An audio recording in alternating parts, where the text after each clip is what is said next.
Hello, welcome to another installment of Which One to Buy, where we're going to walk through an automaker's configurator tool and figure out which vehicle, which version of a vehicle, trims and all that, is the best one we would buy if we were doing the shopping and spending our own money. And today we're working with, let me move this window over so you don't have to look at just my very messy garage and my Jag that is wearing two hats.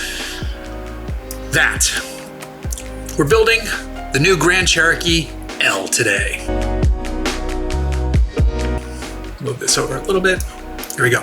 So the new Jeep Grand Cherokee L is the 3-row extended version of the Grand Cherokee, which sits below the new Wagoneer and Grand Wagoneer, which are a bit more luxurious, so they say. I've driven one of these. You can check out our review on the channel, but for now I want to build one because the one we drove was a fully loaded, nearly $70,000 Summit Reserve, and I do not believe you need to go that way to do it, especially when this starts at just under 40. So let's click and let's go. Here's all the various trims, and the funny thing is they start off listing as 4x2s, which, I mean, I'm buying a Jeep. I don't want a rear-wheel drive Jeep. So here's the bad part. You don't need this one. That starts at 64, the Summit Reserve. That's the one we tested. Then there's the Summit and the Overland, all $50,000 to $60,000. This is where we'd like to play, you know, get a nice Limited or something like that. These three, you can't get the V8. And I wouldn't recommend buying this without the V8 because you get the extra towing capacity and it's just a better highway cruiser, and V8s are great. So we have to go with an Overland. So it starts at 55, but we're getting a Jeep. It needs 4-wheel drive, jumps us to 57,135. So we're already expensive. These are really nice inside though, so let's go with our Overland. Now here's something, there's a lot of nickel and diming on this, I think, if you're paying this much for a Jeep Grand Cherokee L. So like right here, everything outside of white or two-tone white and black costs money, and that is crazy to me. But since these are all the same price, minus the white and black, which I'm not gonna get, let's get the red and black one because it looks nice, because we're gonna spend money on paint anyway. Come down, it's already selected a black roof for us. Wheel choice. This is a Jeep. I'm gonna get it dirty, so I'm going with, I'm pointing like you can see me pointing, the 18-inch wheels, because that automatically switches you to the off-road tires too. And it just gets some nice chunk in there, and chunk always looks good in the fenders, under the wheel wells, it looks good. So you get the 18-inch wheels unless you're literally never taking this on dirt, in which case you didn't need to select 4x4 anyway, unless you live somewhere where there's snow. But again, that just helps you go. It doesn't help you stop, blah, blah, blah. That's a whole different conversation. I don't need the black side steps. I definitely don't need the bright side steps. We already got two-tone paint, so let's keep going. Now I'm gonna splurge a little bit on the inside because the Napa leather seats are fantastic. They're really, really, really good.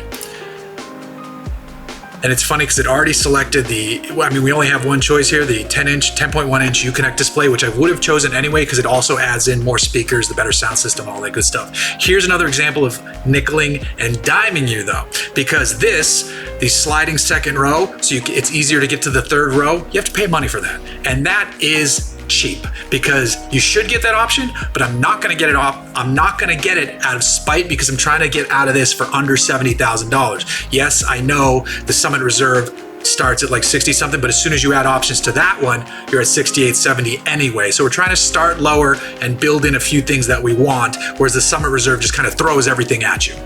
So if you go into this knowing you're already gonna spend a decent chunk of change, there you go. I'm not getting that one out of spite, even though it is a good option, it should be standard.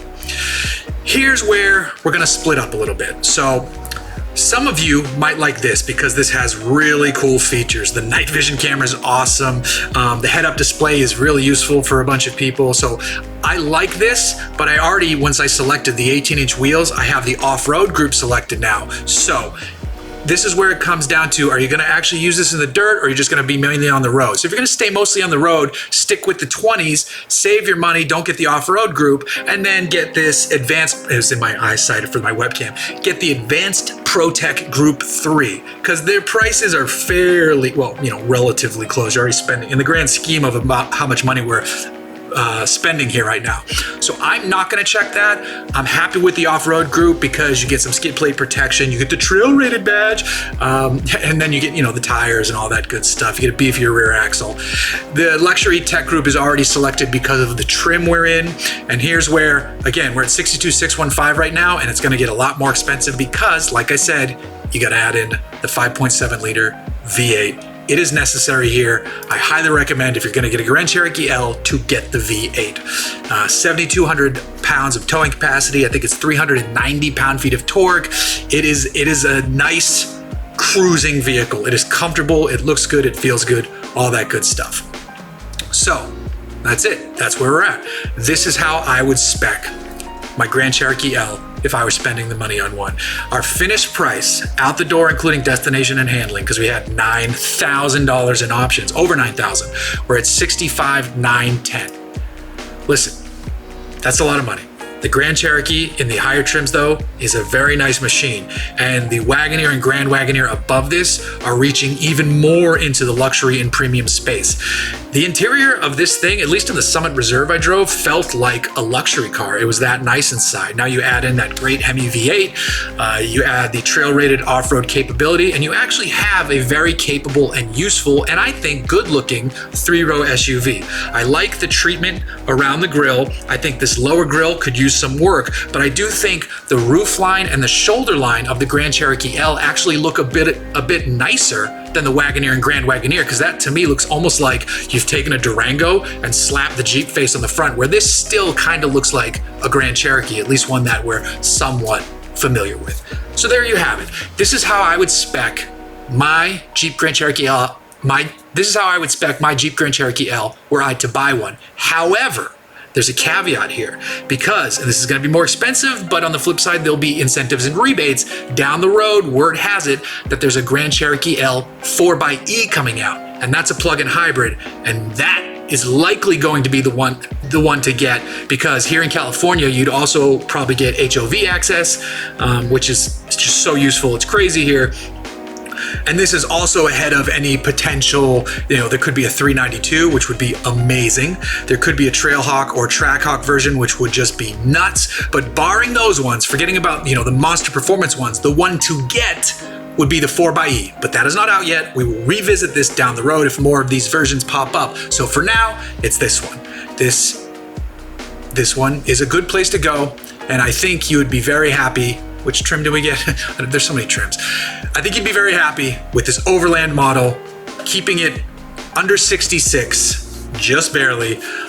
So expensive, but much better than I thought it would be when I drove it. Go check that review, and then go check out what these are actually going for on Autotrader.com, because sometimes there's rebates and incentives and stuff like that that I'm not aware of, because I just look at the sticker sheet and go, this costs this much. And then we review it, and it shuffles on, and we're on to the next vehicle. So just looking at this page, you could spend this much, but if you go on Autotrader.com, maybe there's better deals out there to be had. I don't know. Either way, we'll see you on the next one. Bye.